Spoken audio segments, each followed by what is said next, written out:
Melanjutkan part sebelumnya yang dimana Tessa mengungkapkan tujuannya untuk mencari orang yang memiliki kekuatan dewa.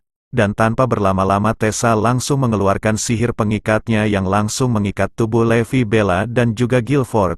Akan tetapi Guilford yang sudah sangat marah berhasil melepaskan diri dari sihir milik Tessa dan bersiap menghajar wajahnya.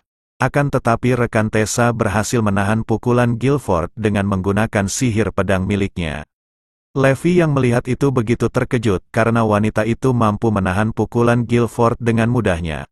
Lalu Guilford langsung mengambil jarak setelah mengetahui kalau wanita itu bisa menggunakan senjata yang dibuat dengan kekuatan ether. Guilford juga memberitahu kalau hanya ada satu klan yang menggunakan teknik itu di benua ini.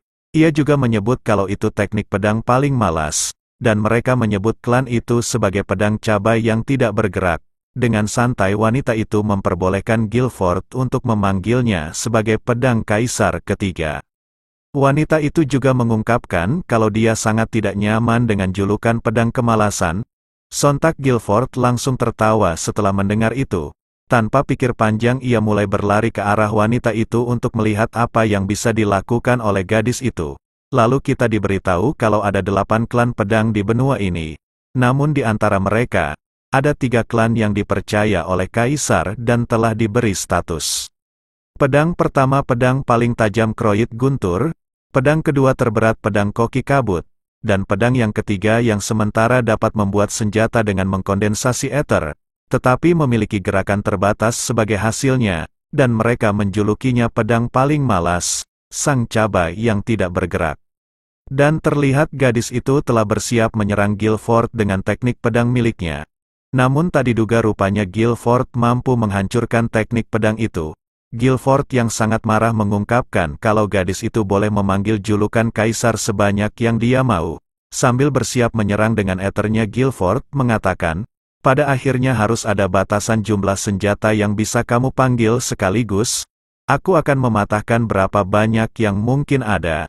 Namun sebelum Guilford menyelesaikan ucapannya, tanpa diduga gadis itu telah mengeluarkan banyak sekali pedang ethernya yang mengarah langsung ke arah Guilford yang membuat Guilford begitu terkejut. Jelas saja Guilford begitu panik setelah mengetahui kalau gadis itu mampu mengeluarkan banyak sekali senjata ether. Tak berselang lama sebuah ledakan pun terjadi di sana. Namun rupanya gadis itu masih membiarkan Guilford untuk hidup. Levi yang melihat Guilford mulai terdesak. Ia langsung berteriak dan meminta gadis itu untuk berhenti. Ia juga memberitahu kalau dialah orang yang memiliki kekuatan dewa sambil meminta mereka membiarkan Guilford pergi. Guilford yang mendengarnya mulai terdiam, dan mengatakan kalau Levi sangat bodoh karena jika saja dia bisa sedikit tenang maka semuanya akan berakhir dengan cepat. Tessa yang mendengar pengakuan Levi rupanya ia mengenal Levi, dan mulai menggerakkan jarinya untuk melakukan pemeriksaan. Lalu tiba-tiba saja tubuh Levi mulai melayang. Lantas Levi mulai bertanya sebenarnya apa yang akan dilakukan Tessa padanya. Namun dengan singkat Tessa menjawab kalau ini hanya sedikit keajaiban sederhana.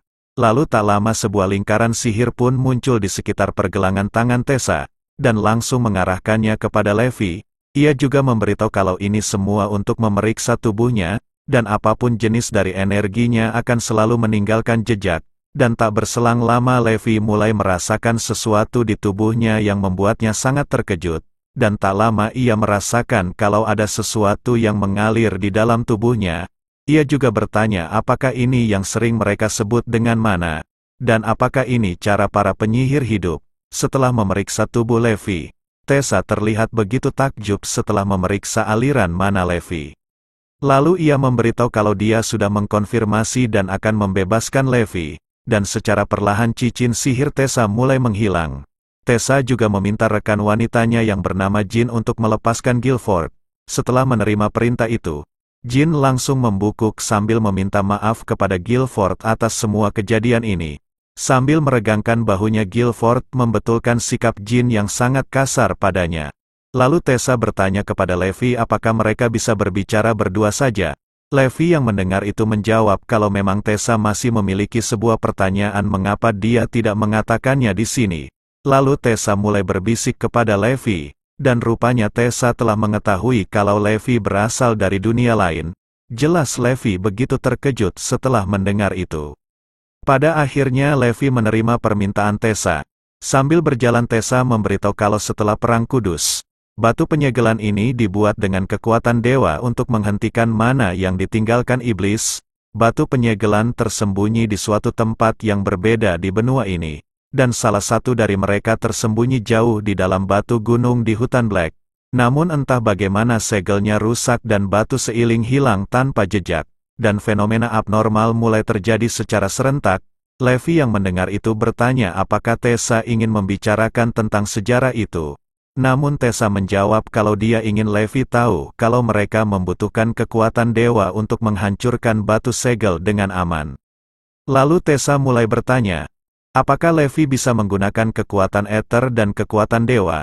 Levi yang mendengar sedikit kesal dan bertanya apa yang salah dengan semua itu. Dengan wajah khawatir Tessa mengungkapkan kalau semua itu benar-benar sebuah kesalahan, karena biasanya kekuatan dewa tidak bisa digunakan bersamaan dengan kekuatan ether. Jelas Levi begitu terkejut karena dia baru mengetahui hal itu.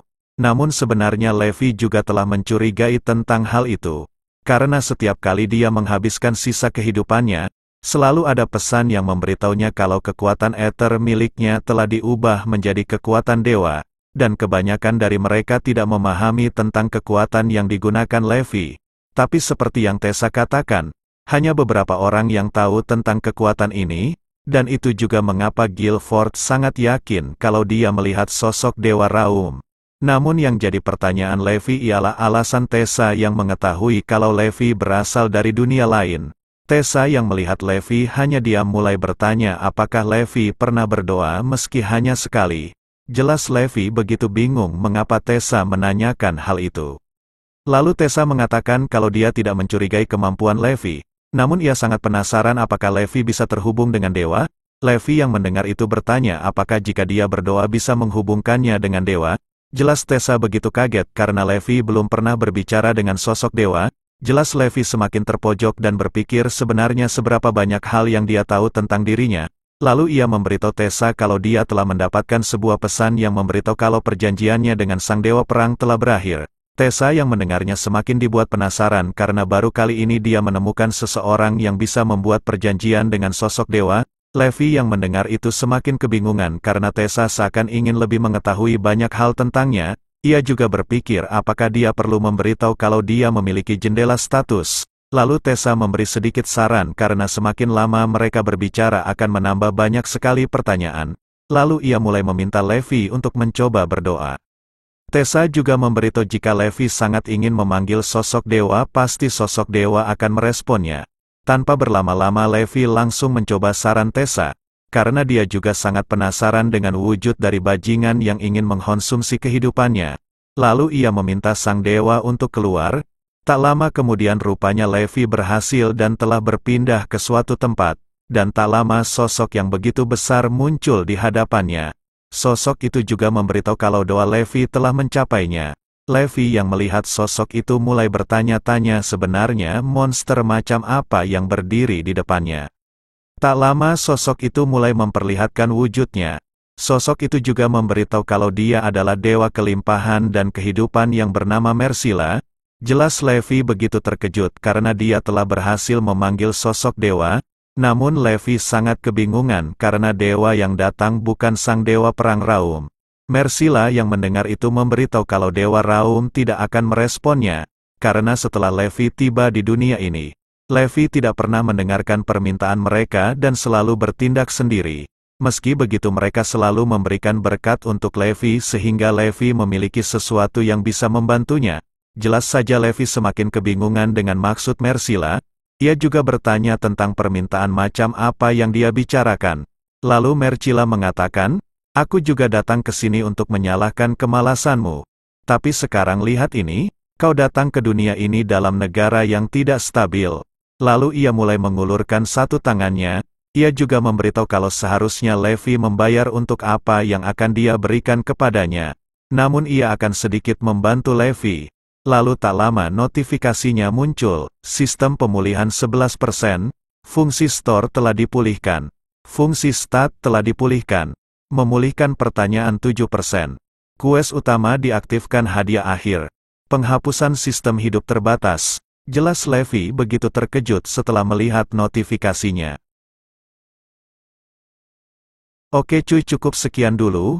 Manuanya makin lama makin seru aja. Dan akhirnya kita bisa melihat sosok dewa kehidupan Mersila. Ya, awalnya Mimin berharap kalau yang datang adalah sang dewa perang Raum. Tapi kayaknya si dewa Raum gak mau bertemu dengan si Levi. Entah apa alasan dia tidak ingin menemui Levi.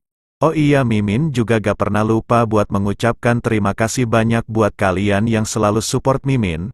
Mimin doakan agar kalian dan keluarga sehat selalu dimanapun kalian berada. Oke, Mimin pamit dulu dan sampai jumpa di video selanjutnya.